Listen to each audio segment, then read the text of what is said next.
29/8/25 रोजी ICICI bank या बँकेसमोरून बचत गटाची रक्कम 8,85,000 रुपये ही गुन्ह्यातील फिर्यादी यांनी काढली असता सदरची रक्कम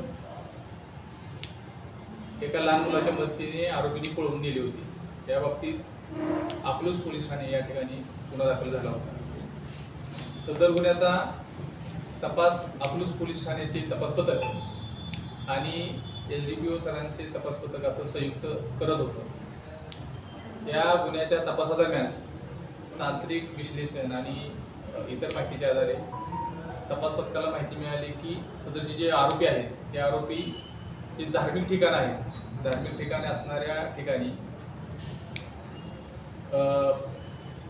रूम भाड्याने घेऊन राहत आहेत। रूम भाड्याने म्हणजे धार्मिक ठिकाणचं यांची मोडस अशी होती की धार्मिक ठिकाणी जे निवासस्थान असते त्या ठिकाणी हे आरोपी राहत होते।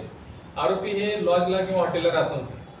त्या माहितीच्या आधारे आरोपींचा नांदेड या ठिकाणी शोध घेतला। त्याच पद्धतीने तपास पथकात तांत्रिक तपासात असं आढळून आलं की सदरचे आरोपी हे मध्य प्रदेशातील आहेत आणि मध्य प्रदेशातील त्यांच्या मूळ गावी आरोपीचं आम्हाला नाव समजलं तपास पथकाला।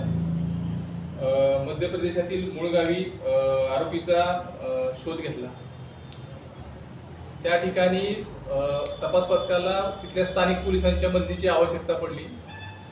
सोलापूर ग्रामीणचे माननीय पोलीस अधीक्षक अतुल कुलकर्णी सर यांनी राजगड जे आरोपीचं मूळ जिल्हा आहे त्या ठिकाणचे माननीय पोलीस अधीक्षक यांच्याशी संपर्क करून स्थानिक पोलिसांची मदत उपलब्ध करून घेतली आणि आपल्या तपास पथकांनी अकलूज पोलीस स्टेशनच्या तपास पथकाने आणि SDPO सरांच्या तपास पथकाने आरोपीचा शोध घेऊन त्या ठिकाणावरून जी चोरीस गेलेली रक्कम होती 8,85,000 रुपये ही हस्तगत केलेली आहे। पोलीस त्या भागात आलेले आहेत अशी आरोपीला कानपून लागल्यामुळे आरोपी तिथून पसार झालेला आहे। परंतु तो फार दिवस आमच्यापासून हे राहणार नाही, त्याचे बाकीचे डिटेल्स आमच्याकडे आहेत। लवकरच आम्ही त्या आरोपीला पकडू। पाठीमागच्या एक महिन्यापासून अकलूज तपास पथकाने अतिशय उत्कृष्ट अशी कामगिरी केलेली आहे। आपल्या सगळ्यांना माहीत आहे यापूर्वी अकलूज ST स्टँडवरून चोरीस गेलेले 10 तोळे सोनं जे आहे ते आमच्या तपास पथकाने 48 तासाच्या आतमध्ये रिकव्हर केले होते आणि त्या गुन्ह्यातील आरोपींनाही अटक केली होती। तसंच जबरी चोरीच्या गुन्ह्यातील फरारी आरोपी सचिन जगताप नावाचा आरोपी होता। हा बरेच दिवस पोलिसांना सापडत नव्हता। त्याच्या पाठीमागे स्थानिक गुन्हे शाखा सोलापूर हे प्रयत्न करत होते। हा सचिन जगताप जो आहे ह्या सचिन जगतापलाही आमच्या तपास पथकाने अटक केली आणि जवळजवळ आमच्याकडच्या अकलूज पोलीस ठाण्याकडच्या तो 4 गुन्ह्यात पाहिजे होता आणि इतर पोलीस ठाणे जसं आपल्या बाजूस असणारा इंदापूर पोलीस ठाणे आणि इतर पोलीस ठाण्याच्या गुन्ह्यात त्याची आवश्यकता आहे। संबंधित पोलीस ठाणे हे सचिन जगताप यास ट्रान्सफर करून घेतात। त्याच पद्धतीने काल आम्ही आपल्या अकलूज पोलीस ठाण्याच्या हद्दीमध्ये जे मोटरसायकल चोरीचं प्रमाण आहे वाढलं होतं त्या आम्ही त्यातील आरोपीला निष्पन्न करून 3 मोटरसायकल आम्ही रिकव्हर केलेल्या आहे। आमच्या अकलूज पोलीस स्टेशनच्या हद्दीतील मोटरसायकल चोरीचे गुन्हे त्याचप्रमाणे आपल्या बाजूस असणारा धाराशिव शहरामध्ये मोटरसायकलची चोरी झाली होती त्या गुन्ह्यातील आरोपीला आम्ही अटक केली आहे। आपण पाठीमागच्या काही दिवसापासून अकलूज पोलीस ठाण्याचे तपास पथकाचं सर्व कार्य अतिशय उत्कृष्ट चाललेलं आहे। ज्या अनडिटेड गुन्हे आहेत काही अनडिटेड गुन्हे आम्ही फोकस केलेले आहेत त्या बाबतीत लवकरच आपल्याला पॉझिटिव्ह बातमी मिळेल, त्याच्यावरतीही आमचं काम चालू आहे। त्या संपूर्ण कालची जी कारवाई झालेली आहे 8,85,000 रुपये जे आपण रिकव्हर केलेले आहे यामध्ये माननीय पोलीस अधीक्षक Atul Kulkarni sir upper police आयुक्त अधीक्षक यालावकर सर आणि आपले अकलूज उपविभागाचे DYSP वाळके सर यांचं अतिशय मोलाचं सहकार्य आहे।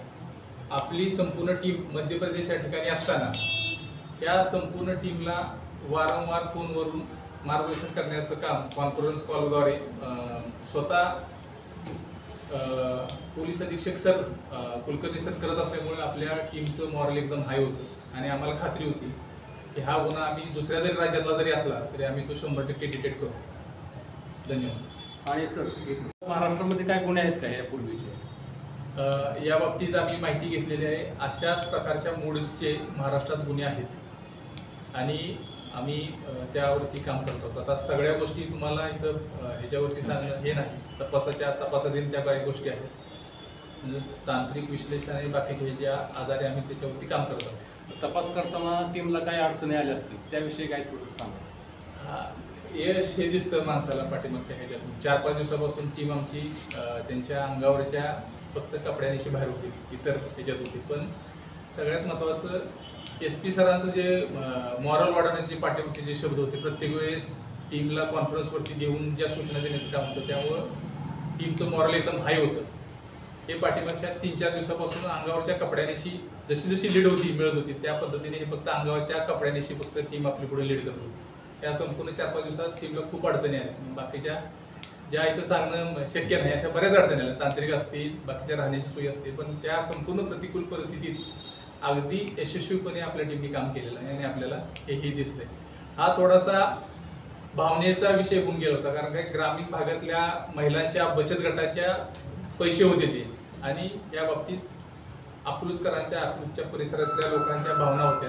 त्यामुळं हा गुन्हा कसल्याही परिस्थितीत आम्हाला डिटेक्ट करणंच होतं आणि वरिष्ठांचं या बाबतीत सतत पाठपुरावा आणि आमच्या टीमची चिकाटी जे ॲक्च्युअल फील्डवरती होती त्या टीमची चिकाटी याच्यामुळे हे शक्य झालेलं आहे. किती टीम होत्या आणि त्या टीममध्ये कोण कोण सहभागी होते?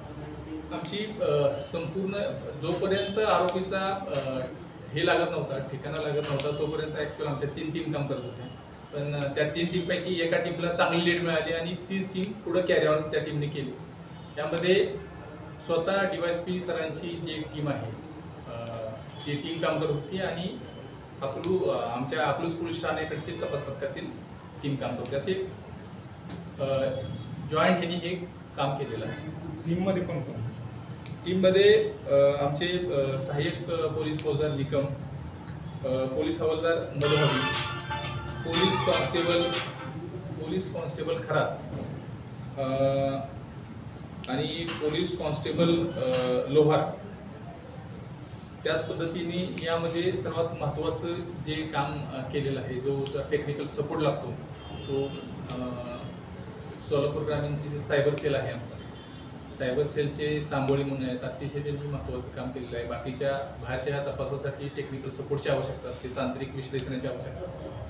तो संपूर्ण जो सपोर्ट जो आहे तो सोलापूरच्या सायबर सेलने आम्हाला दिलेला आहे. आरोपीला पकडण्यासाठी पोलिसांची पुढची दिशा काय असते?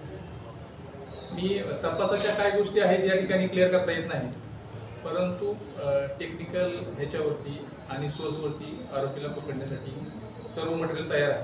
लवकर त्यातून या प्रकारचे इतर गुन्हे निष्पन्न झाल्याचे आपल्याला दिसते. हस्तगत झालेली रक्कम संबंधितांना देण्याची काय प्रोसेस आहे आणि ती कधीपर्यंत त्यांना मिळून जाईल? हस्तगत झालेली रक्कम जी आहे संबंधितांना देण्याची प्रोसिजर आहे ती 1-2 दिवसात पूर्ण केली जाईल. तात्काळ रक्कम संबंधित महिलांना परत मिळते. 1-2 दिवसात त्यांना रक्कम परत मिळते.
हां हाय नाही पुढे जात नाही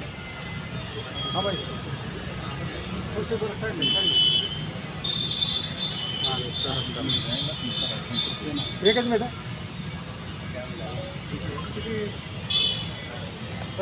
थांबा थांबा एक मिनिट